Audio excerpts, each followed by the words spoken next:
Bien, on est tous là pour une chose aujourd'hui, c'est de louer, glorifier Dieu, puis apprendre qu'est-ce qu'il y a pour nous, cette nourriture spirituelle.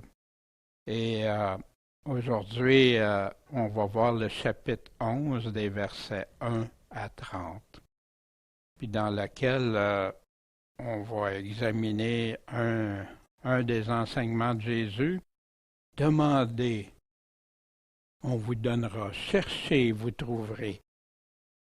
Heurtez, on vous ouvrira. Car quiconque demande, reçoit. Et qui cherche, trouve, et on ouvrira à celui qui heurte, qui frappe. Bien, bienvenue à tous ceux qui nous écoutent aussi fidèlement. Puis que le Seigneur vous accompagne, vous guide et que vous puissiez examinez vous-même sa parole, ses paroles. Bien, la semaine dernière, rappelons-nous, qu'est-ce que Jésus nous a enseigné?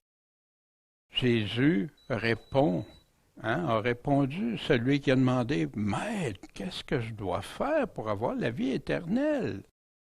Puis Jésus lui a répondu, il a posé une question, puis il a fait répondre à cet homme qu'aimait Dieu de tout son être, tout ce qu'il a, sa force, son âme, sa pensée, tout ce qui est capable comme individu, puis d'aimer Dieu de cette manière, puis son prochain comme si c'était nous-mêmes.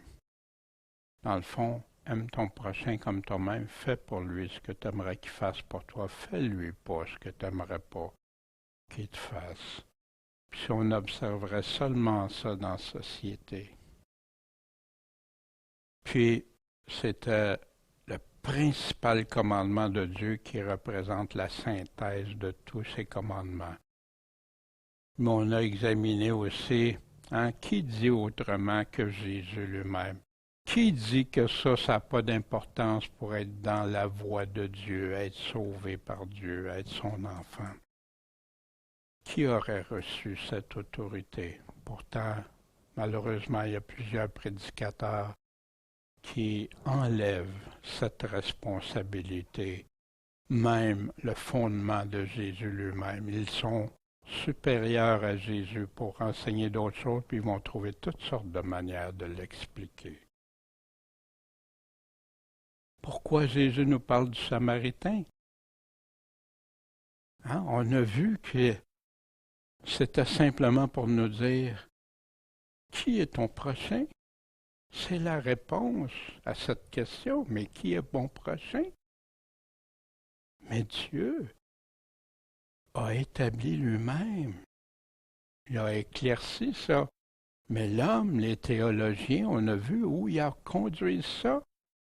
Puis même à dire que le Samaritain, c'est Jésus. Mais c'est pas ça que Jésus est en train d'enseigner, mais pas du tout. Il est en train de dire à l'homme, toi l'homme, qui est ton prochain?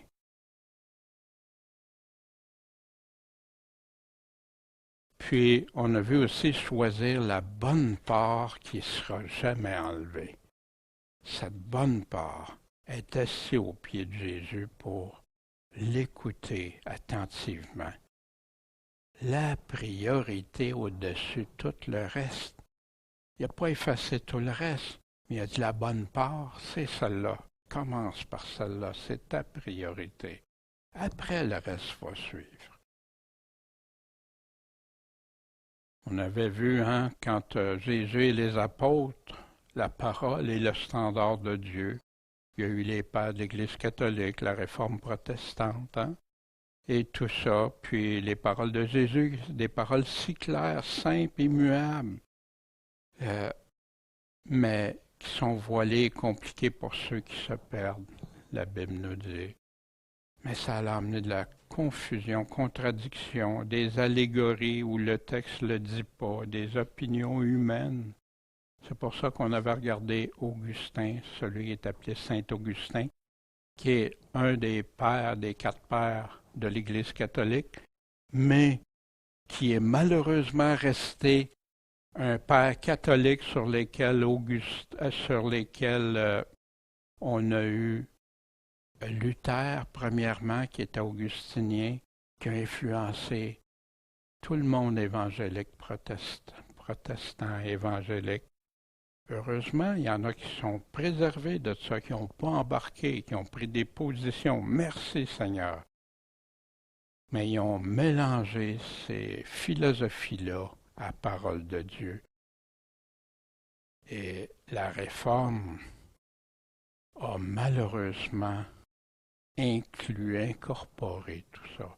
Et c'est l'état, on en discutait encore ce matin, l'état dans lequel des gens sont rendus dans la confusion par rapport aux choses de Dieu. Des mélanges. La parole de Dieu appelle ça des adultères ou fornication. Aller se nourrir ailleurs que Dieu, aller chercher ailleurs. Le levain. Mais quand on y réfléchit, c'est qui a la parole, les paroles de la vie éternelle? Et on va débuter le chapitre 11, premier verset, mais juste avant. Seigneur Tout-Puissant, toi qui nous aimes, qui nous as laissé tes paroles, Seigneur, pour nous instruire, nous corriger si c'est nécessaire dans nos croyances, nos pensées, nous amener à vivre en ta justice.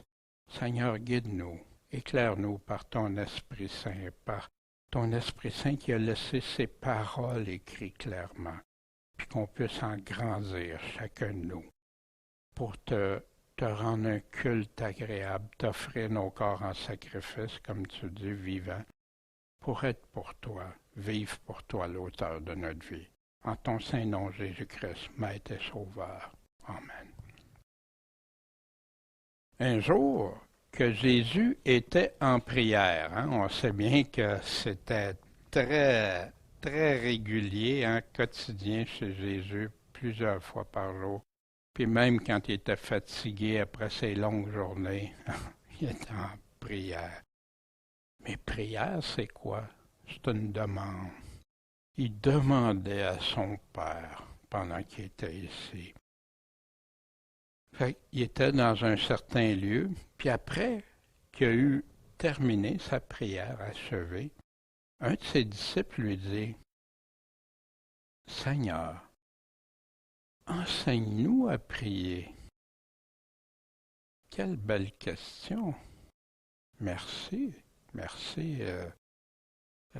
d'avoir posé cette question-là au maître qui connaissait tellement comment prier le Père en toutes circonstances. Puis on va voir que prier aussi, c'est de demander à qui? À notre Créateur, celui qui est l'auteur de notre vie, qui nous donne le respect. Puis il dit, comme Jean l'enseignait à ses disciples. Jean-Baptiste avait montré à ses disciples à prier aussi. Pourtant, les disciples allaient au temple. Ils avaient prié, ils priaient quand ils allaient au temple. Il y avait ces choses-là. Mais là, il demande au grand maître, Jésus le maître, qui savait comment prier le Père en tout temps. Jésus, c'est lui qui, pendant les jours de sa chair, ayant offert avec de grands cris, puis avec larmes, quoi? Des prières, des supplications à celui qui pouvait le sauver de la mort. Souvenez, juste avant qu'il aille, 3 fois. Et ayant été délivré de sa crainte. Wow, Jésus même, délivré de sa crainte. C'est le Père, bien qu'étant fils de Dieu, a appris l'obéissance par les choses qu'il a souffertes. Il a obéi au Père. Qu'est-ce qui serait arrivé s'il aurait choisi de ne pas obéir? Wow! On serait tous perdus, sans aucune espérance, aucun espoir, que de subir à la fin de nos jours ce que Dieu réserve à ceux qui ne le suivent pas, ont péché, ont offensé Dieu, ayant été rendu parfait, accompli. Il a réalisé tout ce qu'il devait. Il est devenu quoi? L'auteur du salut éternel. La vie éternelle, d'être sauvé de cette perdition-là dans laquelle on s'en allait. Mais pour qui? Pour tous ceux qui lui obéissent. Hein? C'est pour ça que Jésus met tellement d'emphase sur l'obéissance à ses commandements, à tout. Dieu l'ayant déclaré souverain sacrificateur selon l'ordre de Melchisédek. C'est qui notre souverain sacrificateur? Celui qui a toute puissance, tout pouvoir. Est-ce que Jésus savait prier même dans les pires circonstances? Puis là, bien, Jésus va nous le donner comment prier. Un modèle, pas une formule, un modèle. Mais avant, on va regarder quelque chose parce que la prière, j'ai entendu souvent, prier, ça marche pas, ou t'essaies ici, t'essaies ça. On va juste aller voir une des façons. Puis c'est vrai, Dieu répond à son temps, puis il y a plein de choses que Dieu n'est pas obligé de nous répondre là parce qu'on lui demande. Une demande, c'est parce qu'on n'est pas capable de le faire, fait qu'on demande. Mais des choses à éviter. Comment pas demander ou éviter de prier le Père? Voici Jacques ce qu'il nous dit au chapitre 4. Vous convoitez, la convoitise, et vous n'obtenez pas. Mais non, est-ce que Dieu est pour la convoitise? Mais non, ça fait partie de... On ne doit pas convoiter. Vous êtes meurtrier et jaloux. À qui parle? À des gens croyants ici. Meurtrier, Jésus nous a dit comment on peut devenir meurtrier. Avec des pensées contre quelqu'un. Jaloux. Hey, comment ça, lui ou elle, puis pas moi? Hein? Comment il y en a qui sont jaloux des autres? Ça... Puis Jésus dit non, tu fais pas ça. Et vous pouvez être satisfait. Puis même quand ils sont jaloux, puis ça, ils sont jamais contents. Les autres sont toujours mieux qu'eux autres, les autres ont ci, les autres ont ça, eux autres sont pas aussi si Dieu ne leur a pas donné ça, etc. Puis ça amène au murmure. Vous luttez et vous faites la guerre. De quoi il parle? Quelle guerre? Ceux qui sont toujours en pied de guerre, sur le sentier de la guerre, contre quelqu'un, contre quelque chose, contre toutes sortes de choses. C'est juste à regarder dans le monde, même chrétien aujourd'hui, en guerre contre le gouvernement, en guerre contre ci, en guerre contre ça.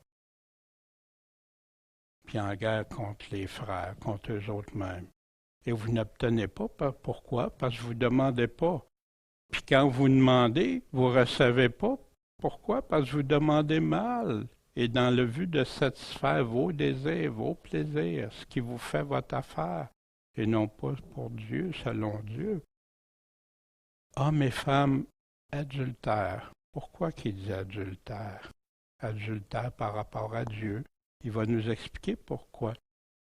Adultère envers l'amour du monde, c'est une inimitié contre Dieu, c'est être ennemi de Dieu. Tu préfères tes affaires pour le monde, selon ta vie ici présente. Non, un chrétien a déjà consacré sa vie au Seigneur, pas pour continuer avec le vivre selon la convoitise du monde. Qui voudra être ami du monde se rendra ennemi de Dieu. Il n'est pas en train de parler ami des personnes, là, ami du monde, des principes de la convoitise du monde. Pensez-vous que l'Écriture parle en vain? Quand tu regardes ça attentivement, penses-tu que la Bible dit vrai? Tu penses-tu que c'est pour rien que c'est écrit? Penses-tu que ça n'a pas d'importance? Tu peux effacer ça de ton esprit puis continuer ailleurs. Qu'est-ce que ça veut dire? C'est sérieux. Très sérieux. Puis les gens font ça avec plein de phrases de Jésus. On a vu la semaine passée le Samaritain, hein? L'Écriture parle de l'envin.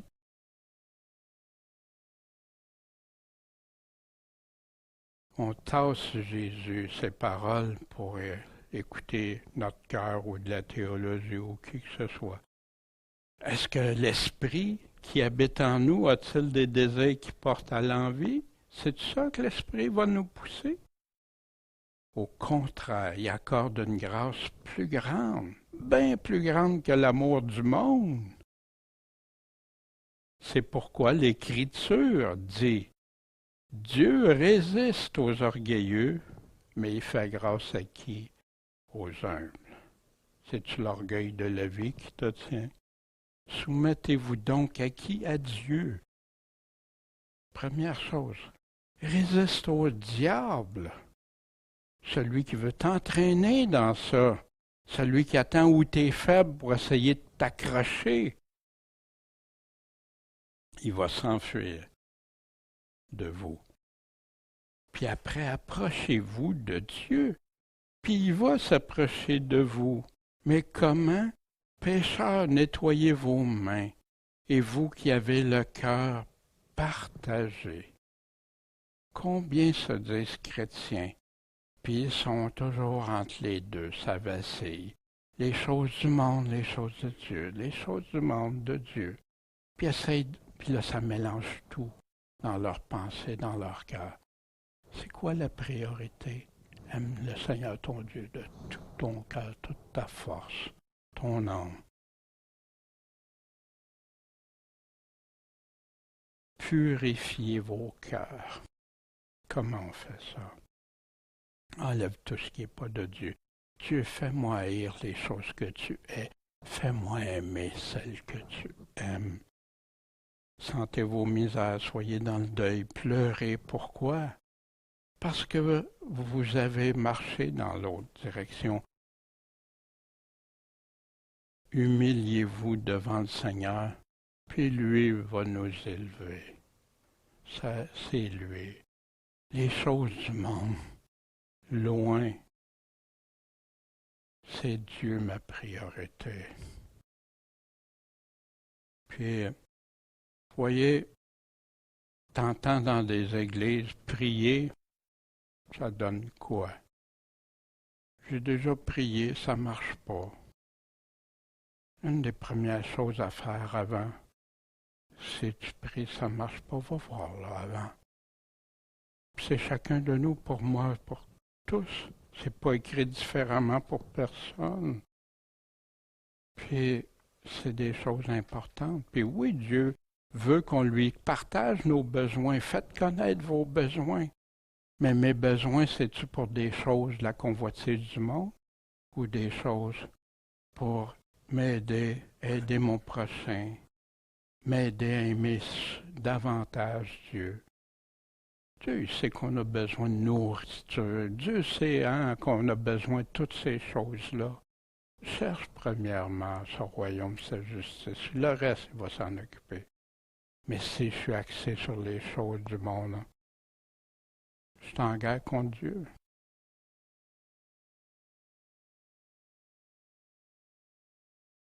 Chapitre 11 au verset 2.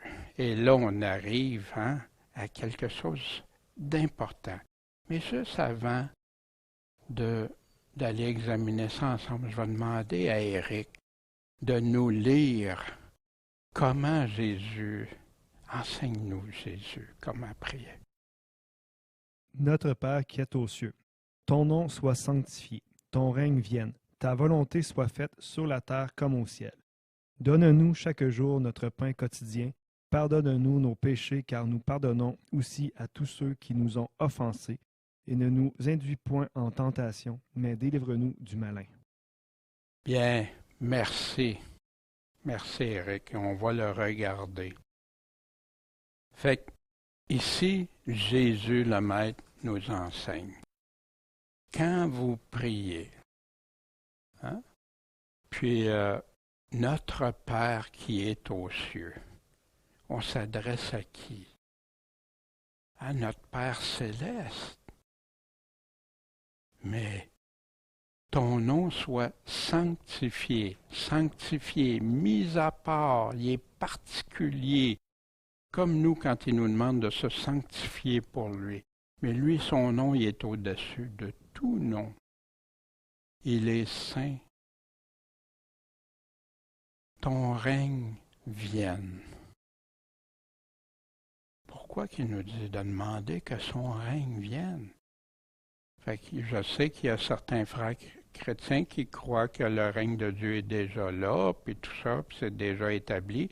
D'autres qui croient non, ça va être au premier, mais quel en est-il? Ben, le règne de Dieu, il nous dit quand ça va se produire, quand est-ce que ça va être le règne total. Mais il a établi son royaume ici au travers de son Église en attendant. Fait qu'il n'y a pas de contradiction. Nous, on est là pour vivre sous son règne. Mais est-ce que son règne est établi sur toute la terre encore? Non. Que ta volonté soit faite sur la terre comme au ciel. La volonté de Dieu au ciel, parfaite, tout, hein? Il n'y a rien qui ne marchera pas contraire à Dieu. Mais ici, on est en guerre. Hein? On n'a pas à lutter contre la chair et le sang, mais contre des esprits célestes, mauvais, méchants, qui veulent juste notre tort. Fait qu'ici, Seigneur, que ta volonté soit faite. Qui est plus puissant que le malin? Qui est plus puissant que ces autorités méchantes célestes? Seulement le Père, au travers de son Fils. Voici, je crois, que c'est la réalisation concrète de cette prière-là. Puis le Seigneur nous a enseigné aussi à souhaiter avec ardemment son retour, sa venue. Ton nom soit sanctifié, ton règne vienne, ta volonté soit faite sur la terre comme au ciel. Voici concrètement où tout ça va se produire. Et je vis dans le ciel un autre prodige, grand et admirable. 7 anges qui tenaient les 7 dernières plaies. Car c'est par elles que s'accomplit la colère de Dieu. Il y en a qui mettent la tribulation, la colère de Dieu, mais la tribulation est la colère du malin contre l'homme. La colère de Dieu ici s'accomplit par ces couples-là. Je vis aussi comme une mer de verre mêlée de feu et ceux qui avaient vaincu la bête, son image et sa marque et le nombre de son nom. Donc, qui sont présents là? Il faut que c'est après que la marque de la bête, pas avant, qui se tenait ayant les harpes de Dieu. Ils chantaient le cantique de Moïse, puis le cantique de l'agneau. Puis c'était quoi ce cantique-là? Tes œuvres sont grandes et admirables, ô Seigneur Dieu Tout-Puissant. Tes voies, ton chemin, ta route, tes paroles sont justes et véritables. Ceux-là sont vrais, puis ils sont équitables, ils sont vrais. Ô Roi des saints, Seigneur, qui ne te craindrait et ne glorifierait ton nom? C'est même dit que les méchants vont fléchir le genou. Imaginez ceux qui l'aiment, qui attendent son retour. Mais ils vont glorifier. Pourquoi? Parce que tu es le seul saint. Aussi, toutes les nations viendront et se prosterneront devant ta face. Pourquoi? Parce que tes jugements ont été manifestés. Fait que pour moi, cette phrase-là que Jésus nous donne, c'est pas pour rien. Est-ce qu'on a cette espérance? Est-ce que quand on prie Dieu, Dieu, que ton règne vienne, ta volonté soit faite? Hein, comme Lot qui voyait comment c'était pénible, tout allait mal.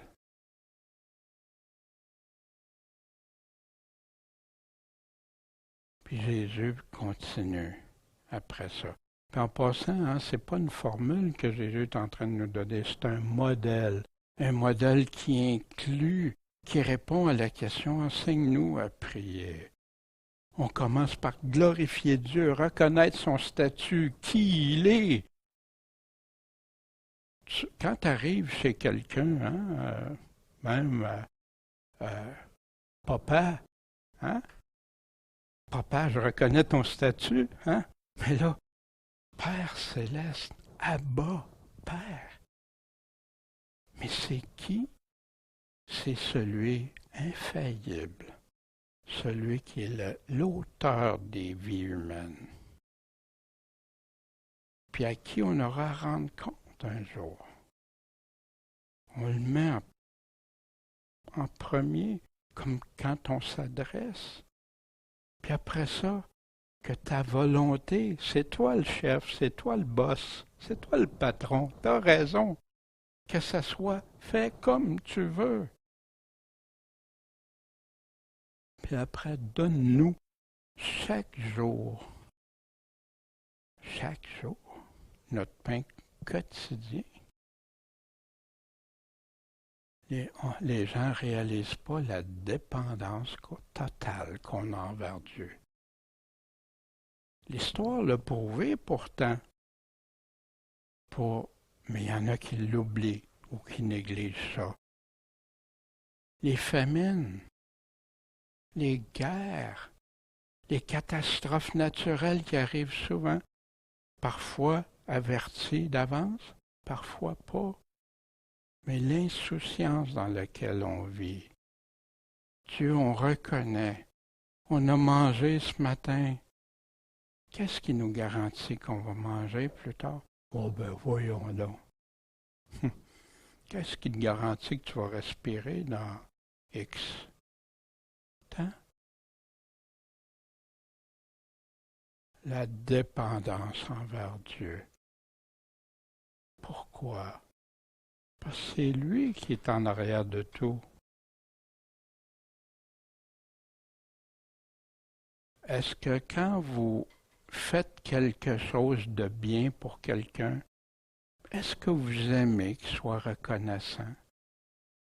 Est-ce que vous aimez qu'il reconnaisse que qu'est-ce que vous faites pour la personne? Ben, vous auriez juste à dire non. Mais vous le faites. Dieu est bon. Dieu le fait.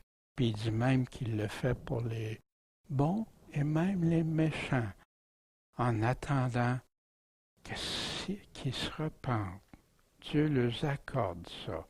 Mais le soleil, hein, les semences, la nourriture, bon et méchant, jusqu'au jour que Dieu va dire ça suffit. Ici, pardonne-nous nos péchés. Est-ce qu'on n'a pas un souhait que Dieu pardonne nos péchés? Sans pardon des péchés, qu'est-ce qui arrive avec nous si Dieu ne nous pardonne pas? Mais Jésus rajoute, parce que nous pardonnons aussi à certains qui nous ont offensés. Non, non. Parce que nous pardonnons aussi à tous ceux qui nous ont offensés. Hein? On se souvient de la parabole de celui qui devait les 10 000 talents, puis l'autre, hein, une centaine de... Qu'est-ce que ça fait? C'est ce Dieu-là. Mais il dit, si tu ne pardonnes pas, tu ne seras pas pardonné. Comment on peut dire à quelqu'un qui a obtenu la vie éternelle? Sans ça, on va l'examiner. On va examiner ce verset 4-là parce qu'il est trop important. Ne nous induis pas en tentation. Laisse-nous pas aller en tentation. Il y a des versions qui disent n'abandonne-nous pas à la tentation. Conduis-nous pas. Envoie-nous pas dans ça. Là, il y en a qui disent, Dieu ne peut pas faire le mal. Oui, c'est vrai, Dieu dit qu'il ne conduira jamais. Mais s'il laisse les personnes aller, qu'est-ce qui se passe? On est tous vulnérables à ça. Tous. Puis on va le voir. Mais délivre-nous du malin. Je les mets en plus gros, délivre-nous du malin, parce qu'il n'apparaît pas dans certaines Bibles modernes. On dit, ah, ça c'est superflu. Non, il a toujours été là, dans toutes les anciennes versions.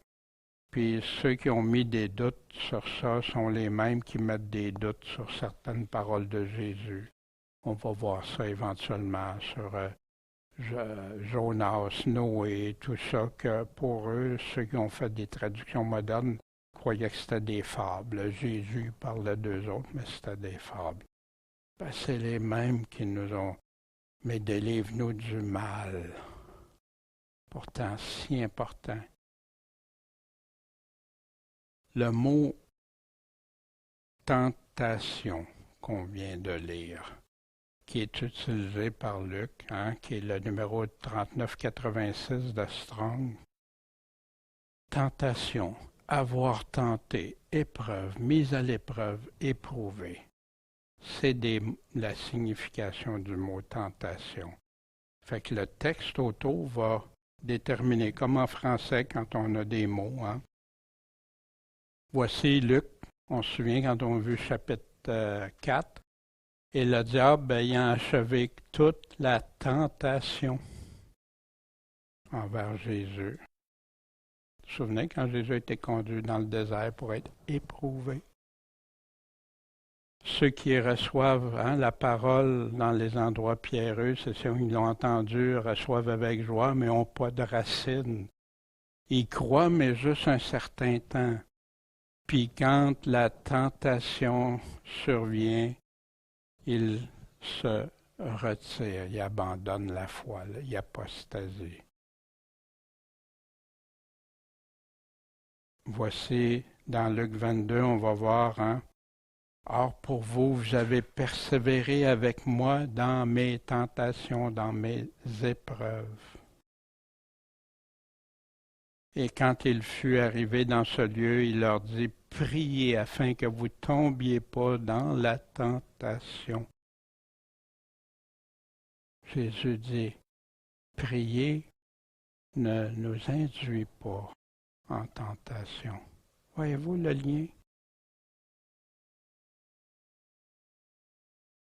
Pourquoi dormez-vous? Levez-vous et priez. Pourquoi prier?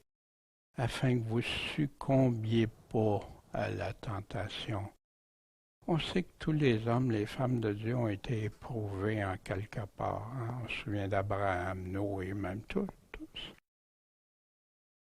Mais c'est ça qui valide notre foi, notre vraie foi, la véritable. Daniel, es-tu un vrai de vrai? Tu vas-tu chuter à toutes les fois que tu as une épreuve, tu as une tentation? Ça m'est déjà arrivé. Mais, Seigneur, non. Mais il me dit quoi faire. Prie, Daniel. Veille, prie. Jacques, qui nous dit, regardez ça comme un sujet de joie parfaite.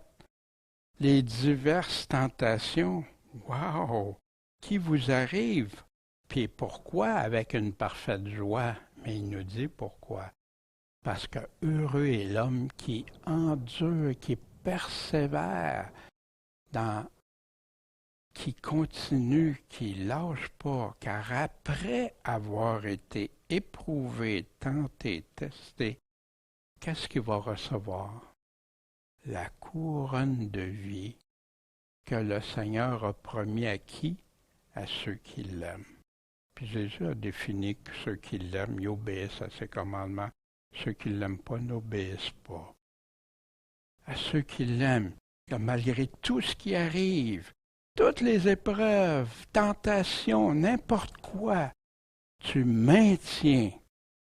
Puis, à qui Jésus a promis la couronne de vie? C'est quoi la couronne de vie? C'est la vie éternelle. Il y en a qui divisent toutes des couronnes, mais la couronne revient sur la couronne de vie. En cela, vous vous réjouissez que vous soyez maintenant attristés pour un peu de temps par diverses épreuves que Pierre dit à ceux qui étaient torturés sous l'emprise de Néron, puisqu'il le faut. On n'a pas le choix, là, ça nous arrive. Qu'est-ce qu'on fait? Comme nos frères, nos sœurs. Hein? Jacinthe a emmené une revue, hein, les martyrs, revue des martyrs. Qu'est-ce qui se passe? C'est terrible. Mais ceux qui gardent la foi, amen, Seigneur. Bien-aimés, soyez pas surpris de la fournaise qui est au milieu de vous pour vous éprouver, comme si c'était quelque chose d'étrange. Mais non, parce que Dieu nous l'a dit, ceux qui le suivent peuvent s'attendre à ça. Ça veut-tu dire que ça nous arrive tout le temps? Non. Mais quand ça arrive, sois prêt, sois là avec lui. Puis voici une promesse. Pierre nous parle. Le Seigneur saura délivrer de l'épreuve ceux qui l'honorent. Comment l'honorent? Puis garder les injustes pour être punis quand? Au jour du jugement. Voyez-vous, tentation, hein, qui peut toucher diverses épreuves, diverses tentations. Il y en a que c'est dans le péché aussi. Ils vont dire, waouh, là, regarde, je suis tenté par ça. Ah, t'es-tu tenté par les convoitises du monde? Examine ton péché, ça vient d'où? T'as contre Dieu. Mais résiste-lui, c'est ça qu'il nous dit. Délivre-nous du mal ou du malin. Le malin, moi, je pensais tout de suite, ça parlait du diable, mais quand j'ai été voir le mot malin, c'est du mal. Tout ce qui est malin, qui est mauvais, qui est méchant. Voici dans Luc encore le même mot. Cette race est méchante. On va voir ça tantôt. L'œil est la lumière du corps. Si ton œil est sain, tout ton corps sera éclairé. Mais si ton œil est mauvais, malin, ton corps sera dans les ténèbres. Son maître lui dit, méchant serviteur, malin serviteur, mal serviteur de mal. Je te jugerai par tes paroles. Tu savais, d'être un homme sévère qui prend où je n'ai rien mis, qui moissonne où je n'ai pas semé. Hein, celui qui pensait avoir quelque chose, mais le Seigneur y enlève. Puis il s'en va aux pleurs et grincements dedans. Il se croyait riche. Mais délivre-nous du mal. Voici dans 2 Thessaloniciens chapitre 3. Au reste, faire prier pour nous, afin que Paul qui parle, que la parole du Seigneur ait un libre cours et soit glorifiée partout. Hein, il demande ça à des frères, une église comme les Thessaloniciens qui sont une image modèle pour les autres églises. Comme elle l'est parmi vous. Et que nous soyons délivrés des hommes inconsidérés et méchants, mauvais, malins. Car tous n'ont pas la foi. Le Seigneur est fidèle, lui qui vous affermira et vous préservera du mal. Pas si ça nous aide à comprendre, ne nous induit pas, laisse-nous pas dans ces choses-là. Et nous avons à votre égard cette confiance dans le Seigneur que vous faites et que vous ferez les choses qu'on vous recommande. Vous êtes une église modèle, mais on le sait que vous allez continuer, vous allez persévérer dans ça. Jean, dans 1 Jean, qui nous dit, on sait que quiconque est né de Dieu ne pêche pas, mais celui qui est né de Dieu se conserve lui-même et le mal ne le touche pas. Tu veux vraiment, reste. Il y en a qui vont prendre, si on dit qu'on n'a pas de péché, on est menteur, puis ils s'arrêtent là. Ils lit pas le restant de la lettre. Ils lisent pas comment l'apôtre nous confirme l'assurance pour ceux qui sont sauvés ou ceux qui pensent qu'ils sont sauvés. Je leur ai donné ta parole, et le monde les a haïs parce qu'ils ne sont pas du monde, comme je ne suis pas du monde. Voici la prière de Jésus au Père. Je ne te prie pas de les ôter du monde, mais de les préserver du mal, du malin, du méchant, du mauvais. Parce qu'ils ne sont pas du monde. Ils ne marchent pas dans la convoitise du monde. Comme je ne suis pas du monde. Ils sont comme Jésus. Sanctifie-les. Comment? Par ta vérité. Ta parole est la vérité. Comme tu m'as envoyé, je les ai envoyés. Je me sanctifie moi-même pour eux, afin qu'eux aussi soient mis à part, sanctifiés pour toi. Comment? Par la vérité. C'est toujours ça, ça revient constamment dans les enseignements de Jésus. Puis voici le même mot ici préservé, parce que tu as gardé la parole de ma patience. Plus bas, il parle de ça, au verset 8, c'est sa parole.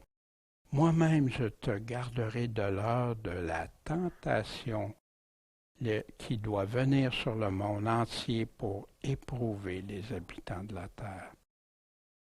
Pourquoi Jésus prie pour qu'on soit préservé, qu'on ne chute pas, qu'on ne tombe pas, qu'on ne soit pas entraîné dans la tentation. Voici Jésus ce qu'il disait, Jésus, enseigne-nous. Quand tu prieras, fais pas comme les hypocrites. Qu'est-ce qu'ils font les hypocrites? Ils aiment se tenir debout. Prier devant tout le monde pour montrer qu'ils sont. Mais toi, rentre pour être vu des hommes. Ils ont déjà leur récompense. Mais toi, quand tu pries, rentre dans ta chambre, ferme la porte, prie ton Père, puis ton Père qui te voit dans le secret te le rendra publiquement. C'est l'inverse de l'autre. L'autre, il fait sa prière publique, il n'y a rien l'autre qui le fait. Ça veut-tu dire de ne pas prier ensemble? Non. Mais quand on prie ensemble, c'est jamais « Hey, wow, as-tu vu, lui, il fait des belles prières. Wow, moi, je fais des belles prières. » Voyez-vous, ça n'a aucun sens. Une prière, c'est une demande humble à Dieu. Puis si tu le fais pour parader, wow! On voit ça à la TV, souvent, des longues prières. Or, quand vous priez, n'utilisez pas de vaines redites comme les païens. Pourtant, il y en a plusieurs qui répètent. Ils ont des séries même, des chapelets, toutes sortes d'affaires. Ils croient qu'ils seront exaucés. Comment? Parce qu'ils parlent beaucoup, ils répètent beaucoup. Ressemblez-leur donc pas. Pourquoi? Parce que votre Père céleste sait ce que vous avez besoin avant que vous lui demandiez. Pourquoi qu'il faut que je lui demande d'abord? Pourquoi avec tes enfants, tu ne le donnes pas tout de suite avant qu'ils te le demandent?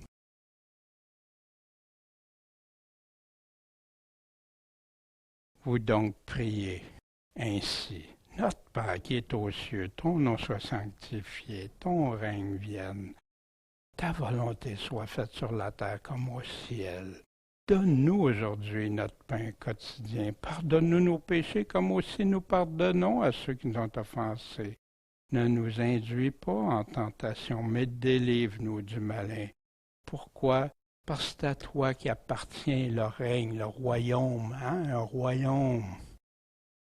La puissance et la gloire pour l'éternité à jamais. Bien, car si vous pardonnez aux hommes leurs offenses, votre Père céleste vous pardonnera aussi. Mais si vous ne pardonnez pas, votre Père ne pardonnera pas. C'est la même chose, mais ici, soyons pas hypocrites. Soyons sincères devant Dieu. Répétons pas pour rien. Est-ce que c'est des paroles difficiles à comprendre ou appliquer, ça?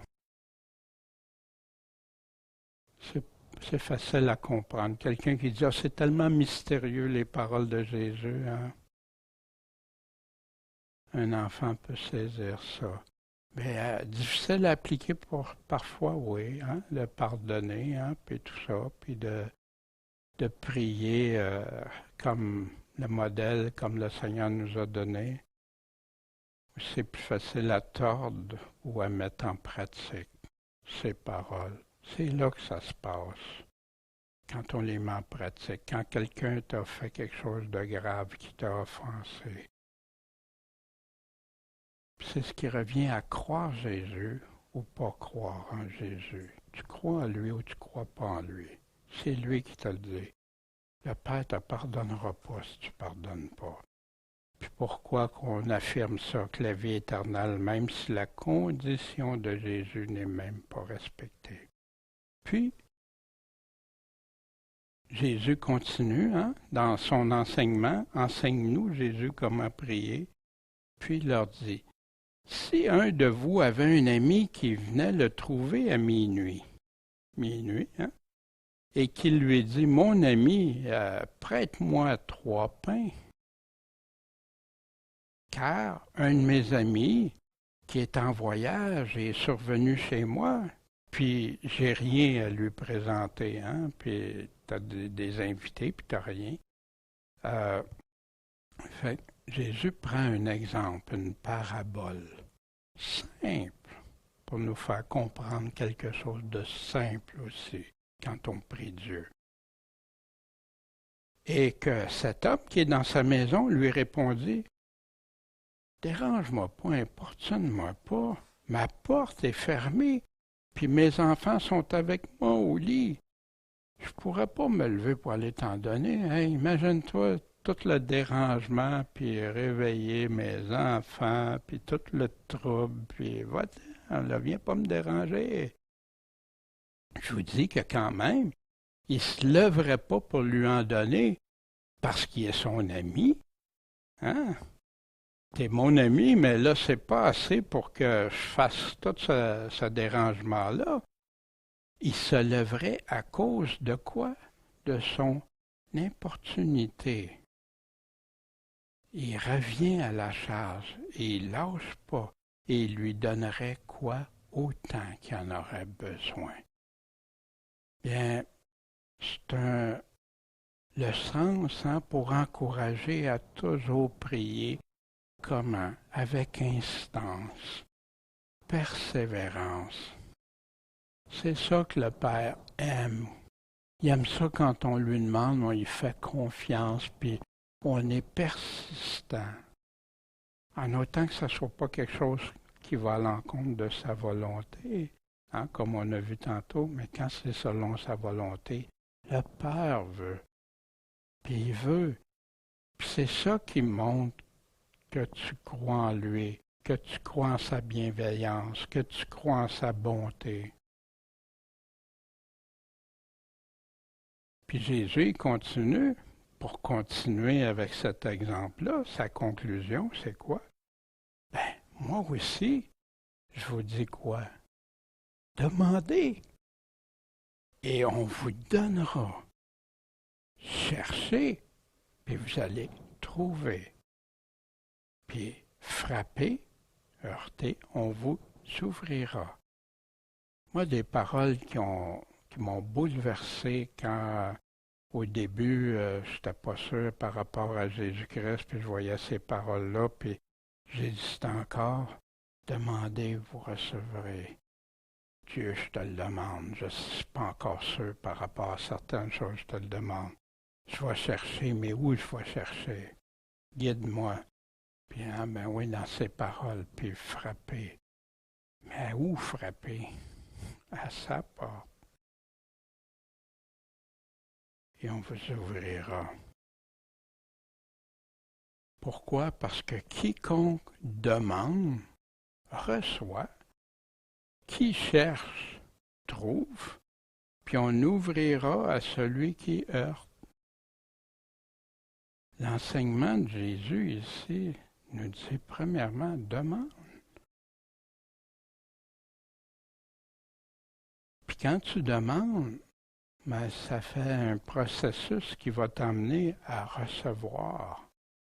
Mais si tu ne demandes pas, cherche qu'est-ce que ça prend, cherche qu'est-ce qu'il faut, cherche qu'est-ce que Dieu dit. Puis tu vas trouver. Frappe,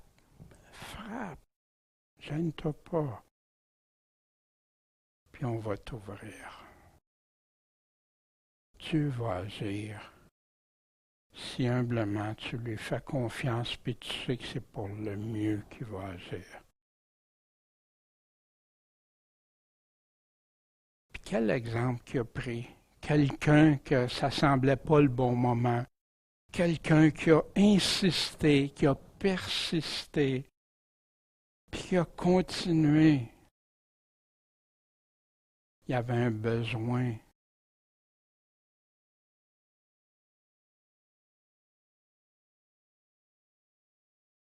Puis il continue. Pour montrer la bienveillance de Dieu. Qui est le Père d'entre vous qui donne à son fils une pierre quand il lui demande du pain? Hein? Ou s'il lui demande un poisson, lui donnera-t-il un serpent à la place du poisson? On voit que quand tu demandes des bonnes choses, il ne te donnera pas des mauvaises choses. Ou encore, s'il lui demande un œuf, est-ce qu'il va lui donner un scorpion? Hein? Qu'est-ce que tu peux faire avec un serpent, un scorpion et une roche? Hein? Pas grand-chose de bon. Hein? C'est des exemples percutants des comparaisons que Jésus donne. Donc, vous qui êtes mauvais, hein? Oui, mauvais comparativement au Père céleste, qui de nous peut dire qu'on est bon comme Dieu? Wow, hein? On serait, c'est ça humblement, on serait, hein? Ben non, mauvais comparativement au Père céleste. Vous autres, vous savez donner de bonnes choses à vos enfants. Combien plus votre Père céleste donnera-t-il le Saint-Esprit à ceux qui lui demandent? Mais comment Dieu répond? Comment Dieu donne? Fait que moi, au début, je pensais, ben, Seigneur, je te demande ton Saint-Esprit, hein, puis c'est une bonne chose. On a besoin de l'Esprit de Dieu, puis naître de nouveau, puis tout ça. Mais là, c'était en mode continu. J'avais mal compris quelque chose. Puis, voici dans Matthieu, hein, le passage parallèle qui parle exactement la même chose. Demandez, on vous donnera, cherchez, vous trouverez, frappez, on vous ouvrira. Car quiconque demande, hein, donc c'est vraiment, puis là, il parle du même exemple, serpent. Si vous donc vous êtes mauvais, vous savez donner de bonnes choses, combien plus votre Père qui est dans les cieux donnera-t-il quoi? De bonnes choses à ceux qui lui demandent. C'est de ça. Puis par l'Esprit Saint, tu vas recevoir juste des bonnes choses de Dieu pour le salut de ton âme. Peut-être pas selon ce que toi, tu peux toujours penser, mais Dieu, c'est tout ça. Puis là, il parle hein, de rester sur le chemin étroit, la porte large et spacieuse qui mène à perdition. Puis là, il parle des faux prophètes qui viennent en habit de brebis, puis tout ça. Parfois, comme Paul, hein, qui dit qu'il avait une infirmité, qui voulait être délivré de ça. Mais Dieu a dit à Paul, ma grâce te suffit. Pourquoi? Parce que ma force s'accomplit dans la faiblesse. Il n'est pas en train de parler de péché, de marcher contre Dieu. Non, il est en train de parler d'infirmité que Paul avait. Parce qu'il y en a qui servent de ça, ben Dieu, regarde, c'est dans ma faiblesse de mon péché qu'il se révèle sa force. C'est pas ça du tout qu'il est en train de dire. Je me glorifie donc plus volontiers dans mes infirmités, afin que la force de Christ habite en moi. La force de Christ habite pas en toi quand tu vis dans le péché, puis tu veux pas t'en repentir. C'est pourquoi je me complais dans les infirmités, dans les opprobes, la honte, les misères, les persécutions, dans les angoisses, mais pour le Christ. Car lorsque je suis faible, c'est alors que je suis fort. Parce que Dieu peut agir, Dieu peut me réconforter aussi au travers de tout ça. Moi, ça m'emmène juste mais Dieu m'amène au bon endroit. On se souvient puis du beau cantique qu'on chante, hein, qui vient de Romains 8, hein, rien ne me séparera de l'amour de Christ. Paul le vivait, Paul en était pleinement convaincu. Après, au verset 14, on arrive, Jésus a chassé un démon qui était muet. Oui, un démon, hein, qui rend une personne muette. Puis le démon étant sorti, le muet s'est mis à parler. Et le peuple était dans l'admiration. Fait que là, il y en a qui ont dit, ça c'est par Belzébul, le prince des démons, qui chasse les démons. Hein, Jésus avait déjà parlé du blasphème contre le Saint-Esprit. Il attribuait à Jésus qui chassait les démons, puis il attribuait ça, que ça venait de Satan, de Belzébul. Jésus a dit, ce blasphème, c'est ça le blasphème contre le Saint-Esprit. Ça vous sera jamais pardonné. Quelqu'un qui attribue que Jésus faisait au malin. Mais d'autres, pour l'éprouver, hein, Jésus était souvent testé, tenté dans la tentation, hein, mais d'épreuve ici, lui demandait un miracle qui vient du ciel.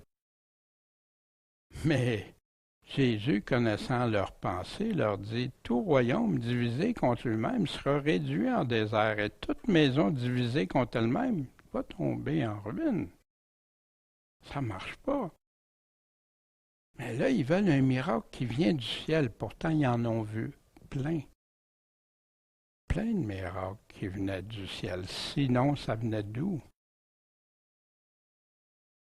Donc, si Satan est divisé contre lui-même, comment son règne pourrait-il subsister? Puisque vous dites que c'est par Béelzébul que je chasse les démons, il se travaillerait contre lui-même. Que si je chasse les démons par Béelzébul, vos fils, eux, par qui les chassent-ils? Ah, moi, c'est par le démon. Vos fils, eux autres, c'est qui? Eux autres mêmes vont vous juger. Ils seront vos juges. Mais si je chasse les démons par le doigt de Dieu, hein? Dieu. Je me souviens quelque chose que je ne suis pas fier. Tu sais, on a déjà eu un premier ministre qui avait déjà utilisé ce terme-là, par le doigt de Dieu, tu sais. Puis je m'étais moqué, tu sais, puis qu'est-ce que c'est ça, tu sais, puis tout ça. Je n'étais pas chrétien. Aujourd'hui, le doigt de Dieu, je comprends bien ce que c'est. Mais il est donc vrai que le règne de Dieu est venu à vous. Ben oui, Jésus a déjà fait des choses qui n'appartenaient qu'au règne de Dieu. Sans le règne de Dieu, sans la puissance de Dieu, sans sa royauté, rien de ça. Fait que là, il confronte. Si le règne de Dieu est venu à vous autres, là, hein? Puis sûrement qu'il y en a qui ont réfléchi à ça, mais il y en a d'autres qui se sont endurcis dans leur pensée. Puis qu'un coup que tu as blasphémé l'Esprit Saint comme ça, d'attribuer à Satan la puissance de Dieu. C'est par son Fils même. Quand un homme fort et bien armé garde sa maison, tout ce qu'il a, il est en sûreté, hein, il continue de donner un autre parabole, un exemple. Mais quand il y a un plus fort que lui qui survient, hein, il est en sûreté, il est bien armé, tout ça, mais là, il y a quelqu'un d'autre qui est plus puissant que lui. Il le terrasse, puis il lui enlève toutes ses armes auxquelles il se confiait. Puis il partage toutes ses affaires. Hein? Et c'est plus à lui, t'as plus ça. Puis là, il donne, mais celui qui n'est pas avec moi est contre moi. puis celui qui assemble pas avec moi est en train de dissiper. Ici, qui est plus fort? Qui est le plus fort? Puis le Seigneur, c'est avec ça qu'il nous donne sa garantie que qui que ce soit, n'ayez pas peur de personne, de rien d'autre, c'est lui qui est le supérieur, le plus fort. Puis là, il va continuer à nous donner cet exemple. Quand un esprit immonde est sorti d'un homme, il va par des lieux arides, puis il cherche du repos, puis il n'en trouve pas. Fait que là, il dit quoi? Je retournerai dans ma maison d'où je suis sorti. Un exemple, Jésus a fait ça, nous a délivré. Et quand il y vient, là, il la trouve balayée et ornée. Fait que moi, au début, je pensais, ben là, c'est correct, tu sais, il y a le mauvais esprit, puis c'est ordonné. Mais là, elle est balayée puis ornée. Tu sais, c'est comme il a réussi quoi à faire? Il revient, puis là, wow, c'est intéressant. Je peux revenir ici. Qu'est-ce qu'il fait? Il s'en va, puis il prend avec lui 7 autres esprits, mais pires que lui. Et ils y entrent et y demeurent. Puis là, il dit, le dernier état de cet homme devient pire que le premier, plus grave qu'avant. Imaginez quelqu'un qui s'est fait délivrer d'un esprit malin, du mal, puis ça va bien, puis là, tout à coup, wow! Puis combien de fois t'es témoin de ça? Dans des gens délivrés, des gens que ça allait bien, puis tout à coup, ça tourne au vinaigre. Ça vient pire qu'avant. Pas pour rien que Jésus nous dit ça. Il parle dans Matthieu 12, quand un esprit immonde, il va par des lieux arides, il cherche du repos, il n'en trouve pas. Bon, ben, je vais retourner dans ma maison où je suis sorti. Il la trouve vide, balayée et ornée. Voyez-vous l'importance du mot vide? Elle est décorée, mais il n'y a rien dedans. Vide de quoi vous pensez? Vide de Dieu, vide de sa parole, vide des choses. Alors, il s'en va, puis il prend avec lui cet autre esprit plus méchant que lui, et étant entré dans la maison, ils y habitent. Et la dernière condition de cet homme est pire que la première. Puis là, il dit, c'est ça qui va vous arriver à vous autres, cette génération-là. Parce que vous avez eu ça, vous avez eu ce privilège-là. Puis ça a été, délivré, puis tout ça, mais vous n'en voulez pas. Puis là, c'est tout vide, c'est tout plein, ça a l'air propre, ça a l'air beau. Mais qu'est-ce qui se passe? Vous ne l'avez pas voulu, vous l'avez rejeté, puis c'est ça qui va arriver. Une autre place qui nous parle que ça devient pire que le premier. Pierre qui nous parle, comme il y a eu des faux prophètes, il va y avoir aussi des faux docteurs qui vont introduire secrètement des sectes pernicieuses. Puis ça va faire que ça va renier le Seigneur qui les a rachetés. Ils vont attirer vers eux-mêmes une perdition soudaine. Quelqu'un qui avait été racheté par le Seigneur, mais qui s'en va à perdition, et plusieurs suivront leur enseignement de perdition. Puis la voix de la vérité sera blasphémée à cause d'eux. Puis par cupidité, ils vont trafiquer de vous. Wow, de vous, chrétiens, ils créent des chrétiens au moyen de paroles trompeuses. Mais depuis longtemps, leur condamnation ne s'arrête pas. Puis la perdition ne sommeille pas, ça s'en vient. Mais ceux-ci, comme des animaux sans raison qui ne suivent que la nature, nés pour être pris et détruits, blasphèment ce qu'ils n'entendent pas. Plein de prédicateurs qui affirment plein de choses, que Dieu n'a jamais dit ça, mais qui entraînent les gens à vivre dans le péché, dans la cupidité, dans les choses du monde au lieu de ce que Jésus enseigne. Puis ils ne comprennent pas, mais ils vont périr par leur propre corruption, puis recevant le salaire. Puis là, il donne, il dit, il en met tous les jours d'un délice. Ce sont des taches et des souillures parmi les églises. Ils prennent plaisir dans leur tromperie quand ils mangent avec vous, ils sont en communion avec vous. Wow! Quand j'ai lu ça, je n'en revenais pas. J'ai dit, Seigneur, ça se peut pas. Moi, je pensais juste, c'était toujours ailleurs, ailleurs, ailleurs. Ils ont les yeux pleins d'adultère, hein, qui cessent de pécher. Ils amorcent les âmes mal affermies. Ils ont le cœur exercé à pouvoir l'argent. Ce sont des enfants de malédiction. Ils ont quitté le droit chemin. Ils se sont égarés. Hein, puis il donne à Balaam. Puis là, il dit, ce sont des fontaines sans eau, agitées par un tourbillon. L'obscurité des ténèbres les est réservée pour l'éternité. Voyez-vous, l'Écriture parle-t-elle en vain ici? Malheureusement, plusieurs pensent que c'est comme ça ou c'est jamais pas eux autres et tout ça. Je sais que pour notre part, on aime le Seigneur.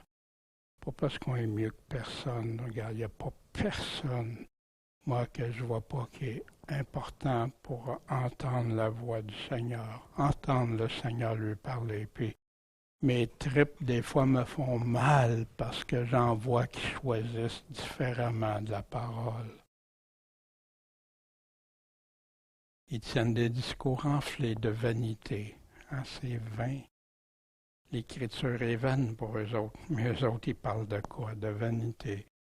Ils amorcent comment? Par des convoitises de la chair, hein, ce qui est charnel, les impudicités. Des personnes qui s'étaient véritablement éloignées de ceux qui vivent dans l'égarement, donc qui étaient dans la vérité. Mais ils leur promettent la liberté. Non, non, tu peux pécher, tu ne mourras pas, même si tu fais ça, tu es sauvé. Quoi qu'il soit même esclave. On devient esclave de celui par lequel on est vaincu. En effet, si après avoir fui les souillures du monde, comment par la connaissance du Sauveur et Seigneur Jésus-Christ s'y engagent de nouveau et sont vaincus, leur condition devient pire que la première. Comme Jésus parlait pour les esprits, l'esprit qui est chassé.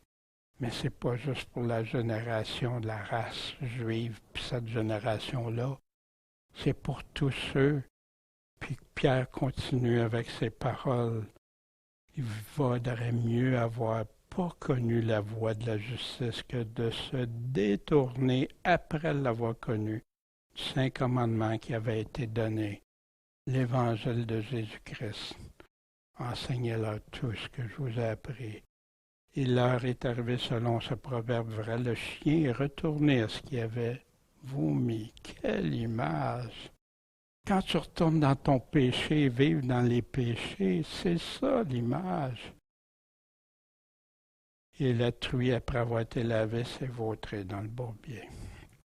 Je sais qu'on connaît ce passage-là, mais quand notre état devient pire, Jésus fait référence aussi à quoi? Quand on est vaincu, c'est la pire situation. Dans Hébreux 10 qu'on a vu, si nous péchons volontairement, après avoir reçu la connaissance de la vérité, il ne reste plus de sacrifice pour les péchés, mais une terrible attente du jugement et un feu ardent qui doit dévorer les adversaires. Comment des prédicateurs peuvent affirmer que même si tu vis dans le péché, tu es sauvé pareil? Le Seigneur ne te laissera pas tomber. Il ne te laissera pas tomber si tu fais ce qu'il te dit, tu te repens, puis tu le suis. Hein? Ceux qui disent Seigneur, Seigneur, leur part avec qui? Ceux qui auront des grincements dedans, des vêtements souillés, des infidèles. C'est rempli d'enseignements de Jésus-Christ pour éviter d'être vaincus. Ils ne croient pas Jésus, mais leur cœur et les hommes plutôt que Dieu. À eux autres, Jésus ne dit pas heureux, mais malheureux. Et comme il disait ces choses, une femme de la foule éleva sa voix et lui dit, « Heureux les flancs qui t'ont porté et les mamelles qui t'ont allaité. » Wow! Que c'est grand! La femme qui t'a mis au monde! Wow!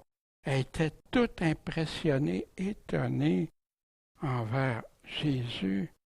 Mais Jésus a répondu. Il n'a pas méprisé sa mère en passant, hein? Pas du tout. Mais, Jésus a repris, mais plutôt, heureux ceux qui font quoi? Écoutent la parole de Dieu mais ils n'arrêtent pas là et qui la mettent en pratique. C'est eux autres qui vont être heureux. Puis ben oui, Jésus a aimé sa mère, Marie, hein, puis il l'a respecté et tout. Puis la parole de Dieu, entendre la parole de Dieu, puis observer ce qu'il nous dit, ses commandements, c'est tellement la priorité encore que Jésus parle. Pour ceux qui comprennent, puis qui obéissent, ils mettent en pratique. Ceux qui ont reçu dans la bonne terre un cœur honnête et bon. Hein? Je ne sais pas si on, rapidement, hein? Jésus, de tout ce qui, une partie de ce qu'il nous a parlé dans Luc, obéir, mettre en pratique, heureux ceux qui le font. Mais de quelle manière ils écoutent? Ceux qui sont dans la bonne terre avec un cœur bon et honnête, puis se nourrir de toute parole de Dieu. Quand on va faire la synthèse, vous allez voir combien de fois Jésus revient avec toutes ses paroles, tout le temps. À presque chaque chapitre, on a quelque chose qui nous met en lumière d'écouter sa parole, de la mettre en pratique, puis quelle priorité elle devrait avoir dans nos vies. Comme le peuple s'amassait en foule, Jésus se mit à dire, « Cette race est méchante. Elle demande un miracle, et ensuite il n'y aura pas donné d'autre que celui du prophète Jonas. Car Jonas fut un miracle pour les Ninivites. Le Fils de l'homme en sera un aussi pour cette génération. » Je ne développerai pas, je vais revenir, Dieu voulant, la semaine prochaine avec ça. Cette explication, puis pourquoi Jésus s'arrête à ça. Puis vous allez voir, je crois que c'est très important de quoi Jésus fait référence. Prenons quelques instants pour réfléchir aux enseignements de Jésus. Est-ce qu'on a bien assimilé, saisi l'enseignement de Jésus sur comment prier? Mais un coup, est-ce qu'on le met en pratique? Est-ce qu'on le fait régulièrement? Hein? Prier chaque jour, la parole nous dit. Prier sans cesse, hein? Ça ne veut pas dire tout le temps que j'ai rien que ça, comme moi au début de ma conversion, je pensais que de prier tout le temps, dans chaque instant. Mais non, mais tu es là, tu es conscient que Dieu est là, puis tu lui demandes, tu lui consacres. Puis il y en a qui priaient 3 fois le jour, la Bible nous dit. Hein? C'est comme, mais prier sans cesse, ça veut dire arrêtez pas de prier dans votre vie. Continuez, persévérer. On a vu aussi le manque de foi, de prière et de jeûne qui met un frein à la puissance de Dieu de se réaliser. Vous vous souvenez, on avait vu ça il n'y a pas longtemps. Comment les démons sortaient par la prière et le jeûne. Hein? Qu'est-ce qu'on peut faire pour prier? Sinon demander, chercher, frapper avec insistance, humblement. Puis qui vont être heureux selon Jésus? Heureux plutôt ceux qui écoutent sa parole et qui la mettent en pratique. Puis qu'est-ce qui va arriver à ceux qui ne seront pas heureux? C'est quoi ce malheur-là? C'est quoi? Comment éviter de devenir pire qu'avant?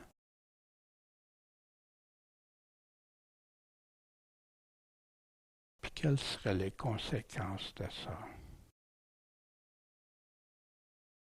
Bien, puis la semaine prochaine, on va voir pourquoi le seul miracle sera celui de Jonas. Puis pourquoi Jésus a pris l'exemple de Jonas.